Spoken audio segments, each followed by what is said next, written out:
हरे कृष्ण। सफला एकादशी की कथा आज हम सुनेंगे। युधिष्ठिर महाराज ने भगवान कृष्ण से पूछा, प्रभु कि पौष मास के कृष्ण पक्ष की एकादशी का नाम क्या है, इसकी विधि क्या है और इसकी कथा क्या है। भगवान श्री कृष्ण ने कहा, हे युधिष्ठिर महाराज, जो आज की ये पौष मास की कृष्ण पक्ष की एकादशी है, इसका नाम है सफला एकादशी। यह मानव जन्म को सफल करने वाली एकादशी है। ये मोक्षदायिनी एकादशी है और पापों को नाश करने वाली एकादशी है। आज की कथा की विधि यही है कि हम खूब अच्छे कर्म करें, खूब भजन करें, रात्रि में जागरण करके भी हरि की महिमा गाएं और हरि का भजन करें। ठीक है। अब भगवान कृष्ण युधिष्ठिर महाराज को कथा बता रहे हैं कि एक चंपावती नाम की नगरी थी। वहाँ का राजा था माहिष्मत। ये राजा बड़ा धार्मिक था। राजा माहिष्मत जो था वो बड़ा धार्मिक राजा था। इनके 5 पुत्र थे। सबसे बड़ा बेटा जिसका नाम लुम्बक था, वो अधर्म की राह पे चला। अधर्म की राह, वैश्याओं में बड़ा वो आसक्त था।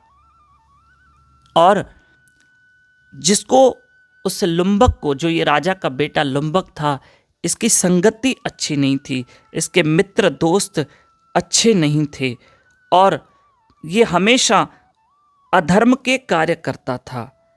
सदा वैष्णवों की, देवताओं की निंदा करता था।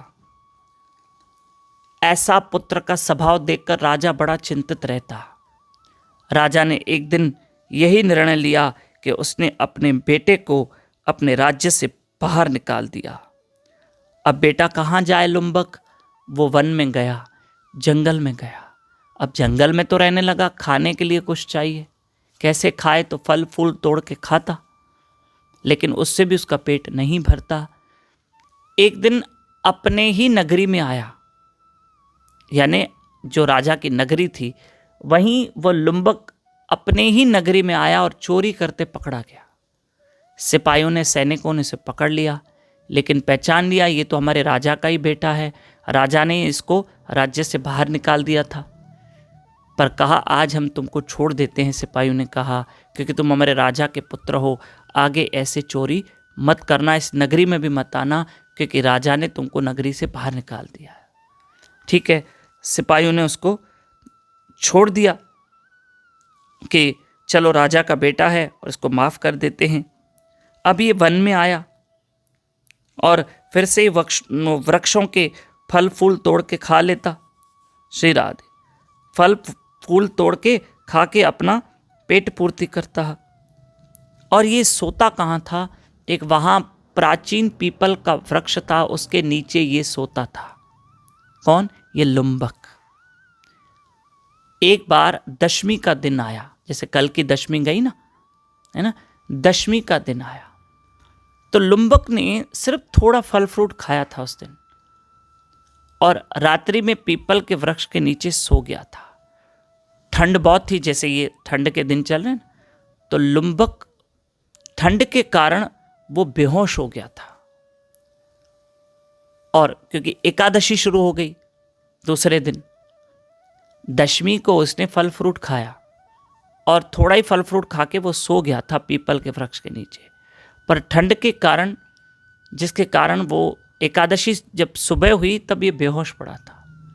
पर दिन में जब सूर्य निकला, सूर्य की किरणें निकली, थोड़ी गर्मी हुई तो उसको जागृति हुई, वो थोड़ा जागृत हुआ, पर शरीर कमज़ोर था और इसने दिन भर कुछ नहीं खाया।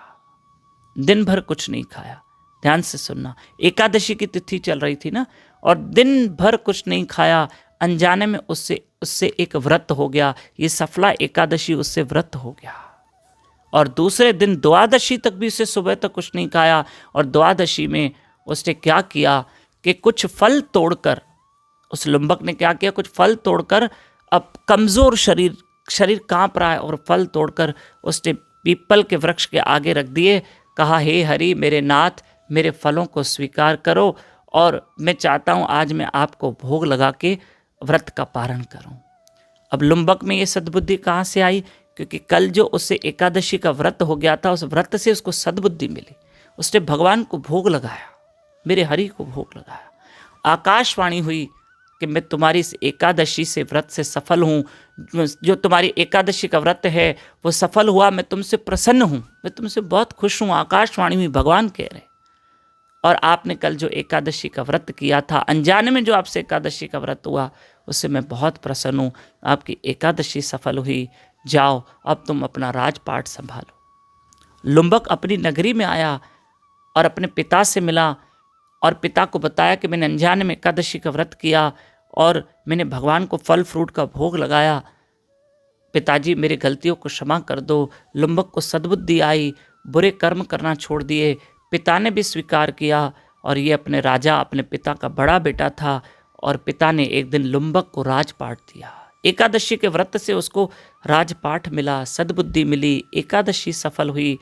और लुम्बक भी फिर एक समय में अपना राजपाट अपने पुत्र को देकर, अपने पुत्र को राजपाट देकर लुम्बक भी भगवान का भजन करने लगा और फिर आगे भी एकादशी का व्रत करके मोक्ष पद को प्राप्त कर लिया। बोलो एकादशी मैया की जय। जो आज की कथा सुनते हैं, पढ़ते हैं, उनको राजसू यज्ञ का फल मिलता है।